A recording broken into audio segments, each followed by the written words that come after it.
ஆர்டிஹெச் வந்து இந்த சார்ட்ல எப்படி பார்க்கணும்னு சொல்றேன். இதுல வந்து உங்களுக்கு டேட்டா கிடைக்காது. அதனால நீ வந்து 1 hour போகணும். மொத 1 hour போயிட்டு இன்னைக்கு டே ஓப்பனோட இதை மார்க் பண்ணணும். Open means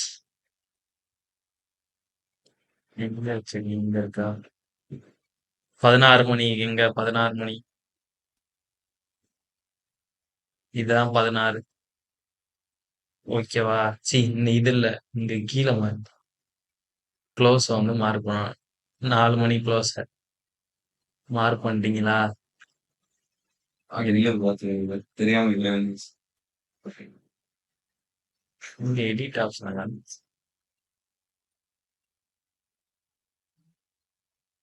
ஸ்ட்ரக்சர்ல data line 2x இப்படி வச்சுக்கணும். அதுக்கப்புறம் 15 மினிட் போயிட்டு அதே கோட் எடுத்துட்டு வந்து 9:30 9:30ல வைங்க.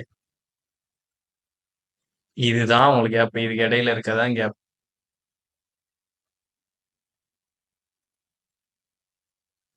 கேப்பை ஃபைன் பண்ணிட்டீங்களா?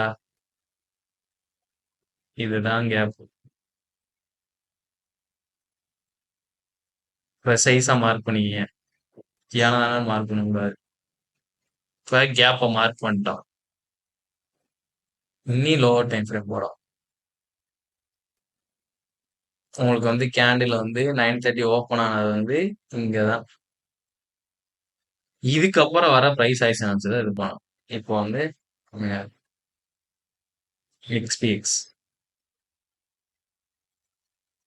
இப்ப இங்க வந்து தெரியுதா? பிரைஸ் வந்து இந்த லோவ 9:30 லோவ இங்க எடுத்துருச்சு. ஆனா இங்க அதை எடுக்கல. திருப்பி இங்க சிஎஸ்டி வச்சிருச்சு. மேக்ரோக்குள்ளதான் இருக்கு. ஓகேவா? அதுலயும் திரும்பிருச்சா? அங்கதான் என்ட்ரி. அங்க என்ட்ரி எடுத்துட்டு மேல வந்து டிபி அந்த சுவர் எஃபிஜி வந்து டிபி. இப்படிதான் வந்து ஆர்டிஹெச்ச பார்க்கணும். கேப் எப்ப ஃபில் ஆகணும் ஃபில் ஆகக்கூடாதுன்றது. மேல வந்து கேப்போட மேல டிரா தான் பக்கத்துல இருக்கு. அப்ப டிராக்கு தான் போகும். இந்த கூட தானே அந்த இது. அப்ப டிராக்கு தான் போகும். கேப்ப ஃபில் பண்ணா. இப்படிதான் கைஸ் ஆர்டிஹெச்ச பார்க்கணும். கமெண்ட் எதுவும் வந்ததா? ஆமா, ஒரு கமெண்ட் பண்ணிருக்கு.